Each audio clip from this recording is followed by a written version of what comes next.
നമസ്കാരം എല്ലാ കൂട്ടുകാർക്കും ലേൺ വിത്ത് നിവേദ് എന്ന യൂട്യൂബ് ചാനലിലേക്ക് സ്വാഗതം. ഇന്ന് നമ്മൾ വിമാനങ്ങളുമായി ബന്ധപ്പെട്ട് അധികമാർക്കും അറിയാത്ത ചില ഫാക്ട്സുമായിട്ടാണ് വന്നിട്ടുള്ളത്. നിങ്ങൾക്ക് ഈ വീഡിയോ ഇഷ്ടമാവുകയാണെങ്കിൽ ഈ വീഡിയോ ലൈക്ക് ചെയ്യാനും നമ്മുടെ ചാനൽ സബ്സ്ക്രൈബ് ചെയ്യാനും മറക്കരുതേ. അപ്പോൾ നമുക്ക് നേരെ വീഡിയോയിലേക്ക് കടക്കാം. ആദ്യത്തെ ഫാക്ട്: മിന്നൽ ഒരു പ്രശ്നമല്ല.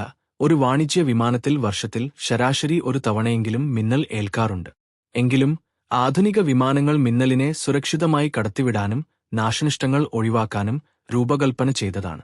1963 ശേഷം മിന്നൽ കാരണം വിമാനം തകർന്നിട്ടില്ല. ടേക്ക് ഓഫിലും ലാൻഡിംഗിലുമാണ് കൂടുതൽ ശ്രദ്ധ വേണ്ടത്.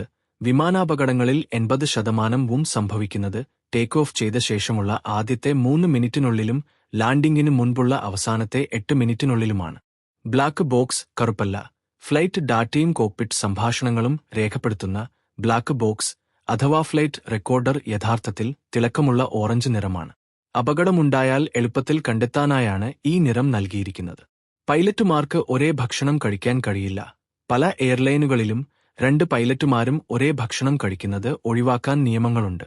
ഒരാൾക്ക് ഭക്ഷണത്തിലൂടെ അസുഖം വന്നാൽ മറ്റേയാൾക്ക് വിമാനം പറത്താൻ കഴിയണം എന്ന സുരക്ഷാ മുൻകരുതലിന്റെ ഭാഗമാണിത്. ചെറിയ ദ്വാരം: വിൻഡോ പാനലുകളിൽ നിങ്ങൾ കാണുന്ന ചെറിയ ദ്വാരം ബ്ലീഡ് ഹോൾ എന്നറിയപ്പെടുന്നു. ഇത് ക്യാബിനകത്തെയും വിൻഡോ പാനലുകൾക്കിടയിലെയും മർദ്ദം നിയന്ത്രിക്കാൻ സഹായിക്കുന്നു. അതുവഴി പുറത്തെ പാളിക്ക് കേടുപാടുകൾ സംഭവിക്കുന്നത് തടയുന്നു. ഓക്സിജൻ മാസ്കുകൾക്ക് പരിമിതമായ സമയമേ ഉള്ളൂ. ക്യാബിൻ പ്രഷർ നഷ്ടപ്പെട്ടാൽ താഴെ വീഴുന്ന ഓക്സിജൻ മാസ്കുകൾ ഏകദേശം 12 മുതൽ 15 മിനിറ്റ് വരെ ഓക്സിജൻ നൽകാൻ മാത്രമേ രൂപകൽപ്പന ചെയ്തിട്ടുള്ളൂ. ഈ സമയത്തിനുള്ളിൽ വിമാനം സുരക്ഷിതമായ ശ്വാസമെടുക്കാൻ കഴിയുന്നത്ര താഴ്ന്ന ഉയരത്തിലേക്ക് പറക്കാൻ പൈലറ്റുമാർക്ക് കഴിയും. വിമാനത്തിന്റെ ഡോറുകൾ: വിമാനം പറക്കുന്നതിനിടയിൽ ക്യാബിനകത്തെയും പുറത്തെയും മർദ്ദത്തിലുള്ള വ്യത്യാസം കാരണം വിമാനത്തിന്റെ വാതിൽ തുറക്കാൻ ശാരീരികമായി കഴിയില്ല. പൈലറ്റുമാർ ഉറങ്ങാറുണ്ട്. ദീർഘദൂര വിമാനങ്ങളിൽ പൈലറ്റുമാർ മാറി മാറി വിശ്രമിക്കാറുണ്ട്. ചില സർവേകളിൽ പങ്കെടുത്ത പൈലറ്റുമാരിൽ 43% പേരും പറക്കുന്നതിനിടയിൽ ഉറങ്ങിപ്പോയതായി സമ്മതിച്ചിട്ടുണ്ട്. ഭക്ഷണം മോശമാകുന്നത് എയർലൈനിന്റെ മാത്രം കുറ്റമല്ല. വിമാനത്തിലെ ഭക്ഷണം പലപ്പോഴും രുചി കുറഞ്ഞതായി തോന്നാറുണ്ട്. ഇതിന് കാരണം ഉയർന്ന ഉയരത്തിൽ വിമാനത്തിനകത്തെ വരണ്ട അന്തരീക്ഷവും കുറഞ്ഞ മർദ്ദവും നമ്മുടെ മധുരവും ഉപ്പും തിരിച്ചറിയാനുള്ള കഴിവ് 30% വരെ കുറയ്ക്കുന്നതാണ്. അതുകൊണ്ടാണ് വിമാനത്തിലെ ടൊമാറ്റോ ജ്യൂസിന് കൂടുതൽ രുചി തോന്നുന്നത്.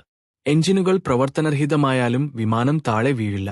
ഒരു വാണിജ്യ വിമാനത്തിന്റെ എല്ലാ എഞ്ചിനുകളും ഒരുമിച്ച് കേടായാലും അത് ഉടൻ താഴെ വീഴില്ല.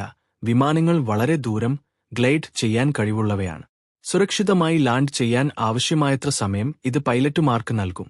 ടേക്ക് ഓഫിലും ലാൻഡിംഗിലും ലൈറ്റുകൾ മങ്ങുന്നത്: വിമാനം ടേക്ക് ഓഫ് ചെയ്യുമ്പോഴും ലാൻഡ് ചെയ്യുമ്പോഴും ക്യാബിനകത്തെ ലൈറ്റുകൾ മങ്ങിക്കുന്നത് എഞ്ചിനുകളുടെ പവർ കുറയ്ക്കാൻ വേണ്ടിയല്ല. അടിയന്തര സാഹചര്യം ഉണ്ടായാൽ പുറത്തേക്കുള്ള പ്രകൃതിദത്തമായ വെളിച്ചവുമായി യാത്രക്കാരുടെ കണ്ണുകൾ പെട്ടെന്ന് പൊരുത്തപ്പെടാൻ വേണ്ടിയാണ് ഇത് ചെയ്യുന്നത്. 13 നമ്പർ നിരയില്ല. പല എയർലൈനുകളിലും 13 നമ്പർ സീറ്റ് നിര ഒഴിവാക്കാറുണ്ട്. 12 ശേഷം 14 ആണ് അടുത്ത നമ്പർ. 13 അശുഭകരമായ സംഖ്യയായി ചിലർ കരുതുന്നതുകൊണ്ടാണ് യാത്രക്കാരുടെ മാനസിക സൗകര്യം പരിഗണിച്ച് ഇത് ഒഴിവാക്കുന്നത്. നമ്മൾ ഈ വീഡിയോ ഇവിടെ വച്ചു നിർത്തുകയാണ്. Thanks for watching.